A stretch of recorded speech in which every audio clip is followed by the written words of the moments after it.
کردم کجان تومان میدویم یک سی عجیب سحری خوندم بار یک استودنت با درس دیر مونده اومده سو دوسکا به کیمچی میسال آنشتگی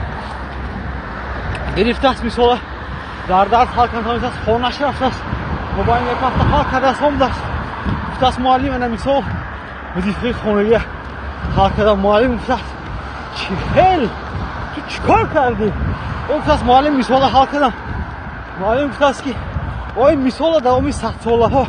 هیچکی حال کردگی نبود حتی اینشتین کردگی نبود تو چی خیل کردی؟